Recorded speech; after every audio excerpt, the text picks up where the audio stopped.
पार्वती ने कितने रूप लिए? 108।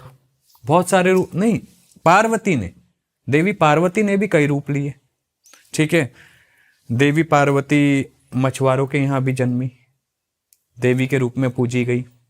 ठीक है, देवी पार्वती ने 10 महाविद्याओं के रूप धारण किए, है ना, काली, छिन्नमस्तिका, तारा, भुवनेश्वरी, देवी ने रूप धरे ना।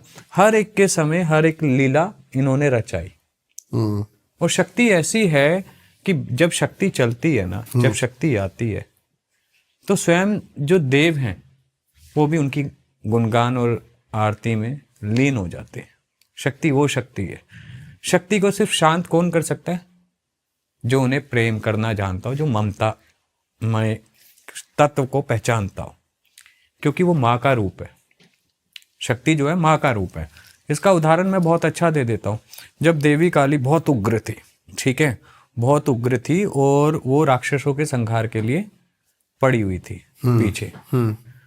जब शांत नहीं हो रही थी तो महादेव ने स्वयं बटुक भैरव का रूप लिया था। जब बटुक भैरव का रूप लिया तो माँ का जो गुस्सा था वो भी शांत हो गया था।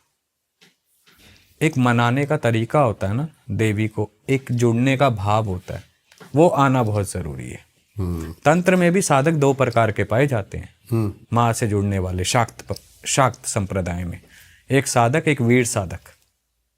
वीर साधक तो लुप्त हो गए हैं, साधक रह गए हैं। साधक भी क्या है? साधक का अर्थ क्या है? साधक का अर्थ होता है स्वयं को साधना। आज कितने साध रहे हैं स्वयं को? सोचने वाली बात तो ये ना, अगर हम स्वयं को साध लेते हैं, स्वयं को साध लिया हमने, ठीक है, तो हमें किस चीज की आवश्यकता है? जिसे माँ मिल गई उसे किसी चीज की जरूरत है? जिसे शिव मिल गए उसे किसी चीज की जरूरत है?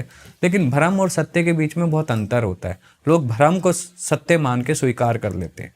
सत्य वही जो आपने अनुभव किया, जो आपने एक्सपीरियंस किया, वो सत्य है ना। लेकिन भ्रम तो आपको उलझा के रखेगा ना। भ्रम का अर्थ है माया। अब लोग क्या करते हैं? माया के पीछे भाग रहे हैं। लेकिन जो महामाया के पीछे भागेगा, माया उसके पीछे भागेगी।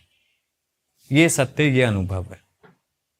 एक साधक है, साधक किसी भी एंटिटी को या फिर सुपरनेचुरल थिंग्स, पावर्स को सिद्ध कर सकता है।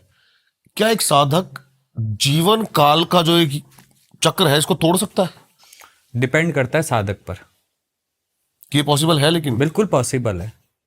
साधक की एकाग्रता, उसकी साधना, उसका भाव कितना प्रबल है अपने इष्ट के प्रति, अपने आराध्य के प्रति, वो कितना मतलब बिना लालच के उसके साथ जुड़ा हुआ है, निष्काम भक्ति के साथ जुड़ा हुआ है, कोई कामना नहीं है उसे, वो पा सकता है। इसका उदाहरण कोई देखा ऐसा? इसका उदाहरण मैं आपको दे देता हूँ। ऋषि मार्कंडे, जिन्होंने कितने साल जिए? ऋषि मार्कंडे जिन्होंने महामृत्युंजय मंत्र की रचना करी, उनको तो 12 वर्ष की आयु मिली थी, महादेव से ही मिली थी।